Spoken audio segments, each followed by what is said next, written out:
بسم اللہ الرحمن الرحیم۔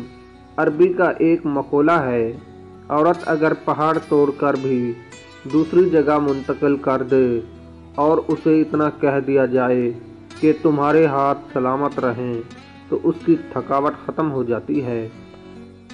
زندگی میں وہ عورت کامیاب ہے جو شادی کے بعد اپنی ماں کے کہنے پر نہیں بلکہ اپنے شوہر کے کہنے پر چلنے کی کوشش کرے۔ عورت عشق میں ناکام بھی ہو جائے تو بھی محبوب کا برا نہیں چاہتی، اس کی خوشی اور سکون کے لیے اس سے دور چلی جا سکتی ہے کچھ جتائے بغیر۔ جب کسی عورت میں حسن، ذہانت اور مضبوط تخیل ایک ساتھ یکجا ہو جائیں تو جان لو کہ تم مشکل میں پڑنے والے ہو۔ اگر عورت مرد کے جسم کے ان دو حصوں کو دیکھے تو سمجھنا وہ مرد پر عاشق ہے۔ وہ چیزیں مرد کے بال اور شکل ہے۔